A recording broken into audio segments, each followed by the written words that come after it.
Bismillahirrahmanirrahim. Assalamualaikum warahmatullahi wabarakatuh.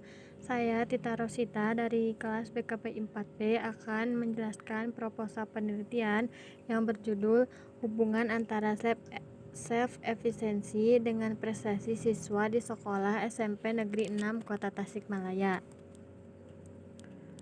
Bab 1. Pendahuluan.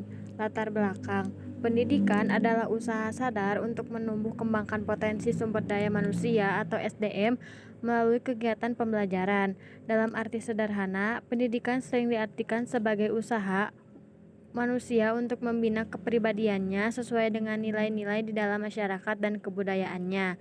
Dalam perkembangannya, istilah pendidikan atau pedagogik berarti bimbingan atau pertolongan yang diberikan dengan sengaja oleh orang dewasa agar ia menjadi dewasa. Selanjutnya, pendidikan diartikan sebagai usaha yang dijalankan oleh seseorang atau kelompok orang lain agar menjadi dewasa atau mencapai tingkat dalam arti mental. Pendidikan juga mempunyai peranan yang sangat penting bagi perwujudan atau perkembangan pada diri individu, terutama bagi bangsa dan negara. Tujuan dari pendidikan adalah memanusiakan manusia seutuhnya, yang sangat berkaitan erat dengan proses belajar. Belajar merupakan jantung kemajuan individu, lembaga maupun masyarakat. Kemajuan lembaga dan masyarakat didukung oleh ditentukan kemajuan individu yang menjadi anggota dan warganya. Individu tersebut mengembangkan semua bakat dan potensinya secara optimal melalui belajar. Belajar adalah unsur dari sebuah pendidikan. Belajar juga dapat mengubah sebuah perilaku atau pribadi seseorang sesuai pengalaman dengan jangka waktu tertentu. Oleh karena itu, keberhasilan dalam proses belajar bisa dikenal dengan istilah prestasi belajar. Prestasi belajar adalah hasil dari pendidikan tentang kemajuan siswa. Dalam proses belajar ada dua sumber yang berperan, yaitu pendidik sebagai guru dan murid. Keduanya saling berinteraksi dalam proses belajar mengajar atau saling membutuhkan satu sama lain. Guru membutuhkan murid untuk menjaganya dan sebaliknya untuk mengajarnya, dan sebaliknya murid juga membutuhkan guru sebagai pengajar. Proses belajar menjadi peran penting dalam aktivitas belajar di sekolah. Prestasi belajar dapat dijadikan informasi sebagai alat seberapa jauh siswa menguasai materi di sekolah. Adapun siswa yang belum mengetahui bahwa belajar itu sangat penting, belajar tidak hanya di kelas saja, di luar kelas pun bisa, atau jika guru memberikan tugas atau pekerjaan rumah. Itu juga disebut dengan belajar, yang mana bisa dibilang latihan. Tetapi banyak yang beranggapan bahwa tugas itu disebut sebuah beban bagi mereka. Kondisi tersebut bisa menurunkan performa yang tidak sejalan dengan prestasi belajar mereka dengan meningkatnya kenakalan pada remaja yang dilakukan oleh mereka sendiri, seperti membolos pada jam pelajaran berlangsung.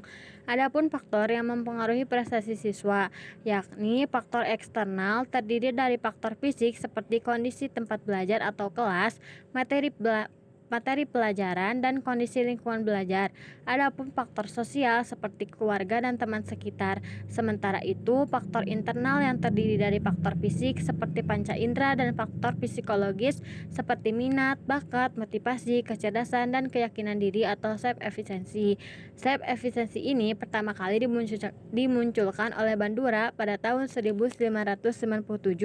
Sebagai bentuk dari strategi belajar, beliau mengemukakan bahwa self efficiency pada dasarnya adalah proses kognitif berupa keputusan, keyakinan, atau penghargaan tentang sejauh mana individu memperkirakan kemampuan dirinya dalam melaksanakan tugas atau tindakan tertentu yang diperlukan untuk mencapai hasil yang diinginkan. Hal ini tidak tergantung pada jenis keterampilan atau keahlian yang dimiliki oleh seseorang, tapi berhubungan dengan keyakinan tentang yang dapat dilakukan dan menyangkut seberapa besar usaha yang dikeluarkan seseorang dalam suatu tugas dan seberapa lama ia akan bertahan.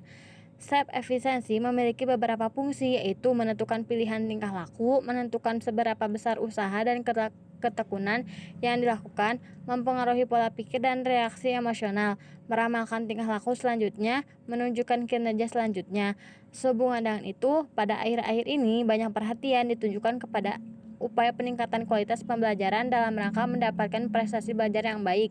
Upaya meningkatkan kualitas pembelajaran juga berarti upaya memperindah perhatian seoptimal mungkin kepada para siswa. Dengan demikian, proses tindakan belajar yang dilakukan diharapkan mampu mengembangkan semua potensi yang dimiliki oleh siswa.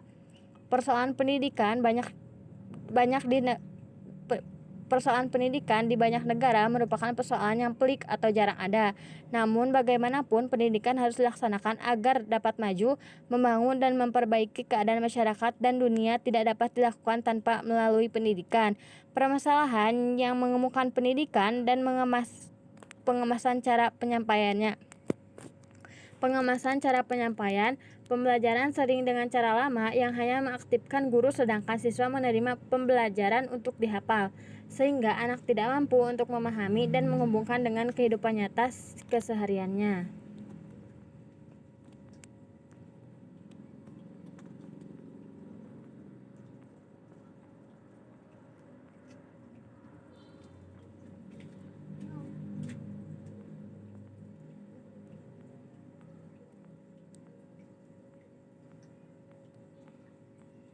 Terima kasih, cukup sekian. Wassalamualaikum warahmatullahi wabarakatuh.